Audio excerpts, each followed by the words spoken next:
我想学汉语ខ្ញុំចង់រៀនភាសាចិនរៀននៅក្នុងការនិយាយសម្រាប់ការរៀនភាសាចិនមានចំណុចខ្លះៗដែលជា tip ដែលខ្ញុំចង់ចែករំលែកទៅអ្នកទាំងអស់គ្នាគឺសម្រាប់អ្នកដែលចង់រៀនភាសាចិនឲ្យបានឆាប់ចេះនិងបានល្អពួកយើងគួរតែរៀនគន្លឹះទាំងអស់នេះដែលជាគ្រឹះឲ្យស្ទាត់ជំនាញជាមុនសិន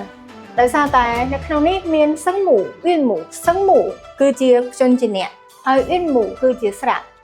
ទាំងអស់នេះគឺជាជំនួយនៅក្នុងការរៀនភាសាចិនដើម្បីឲ្យយើងអានអក្សរចិនបានកាន់តែត្រូវល្អទាំងការបញ្ចេញសំឡេងនិងការលើកដាក់សំឡេងជាដើម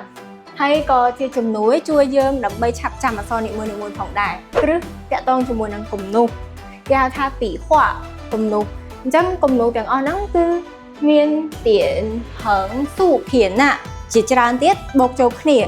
ហើយបូកចូលគ្នាបង្កើតចេញទៅជាអក្សរនីមួយៗអញ្ចឹងនៅពេលដែលយើងចេះគំនូសទាំងអស់ហ្នឹងគឺយើងសរសេរអក្សរបានកាន់តែត្រូវល្អហើយនឹងស្អាត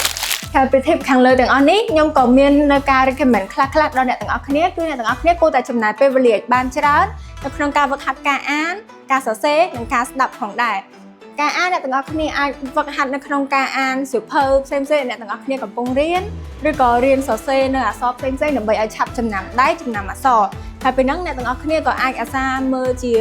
រឿងផ្សេងៗដែលតាក់ទងជាមួយនឹងភាសាចិនដើម្បីហ្វឹកហាត់នៅការស្ដាប់របស់យើងផងដែរហើយបើយល់ល្អជាងនឹងទៀតខ្ញុំសង្ឃឹមថាអ្នកទាំងអស់គ្នាគួរតែហ៊ាននៅក្នុងការនិយាយដែលប្រើប្រាស់ភាសាចិនជាមួយនឹងលោកគ្រូអ្នកគ្រូឬក៏អ្នកផ្ទះឬក៏មិត្តភ័ក្តិអ្នកទាំងអស់គ្នាដែលចេះភាសាចិនហើយនៅក្នុងការរៀនភាសាចិនអ្នកទាំងអស់គ្នាក៏គួរតែចំណាយពេលវេលាដើម្បីស្គាល់នៅពាក្យមួយឃ្លាទៅពីរឃ្លានៅក្នុងមួយថ្ងៃដូចគ្នាអញ្ចឹងថ្ងៃហ្នឹងខ្ញុំនឹងចែករំលែកពាក្យជាភាសាចិនខ្លះៗជូនទៅអ្នកទាំងអស់គ្នា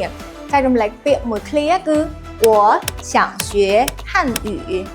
我想学汉语ខ្ញុំចង់រៀនភាសាចិនចឹងការចែករំលែកថ្ងៃហ្នឹងមានប៉ុណ្ណឹង我们今天的分享就到这里谢谢大家再见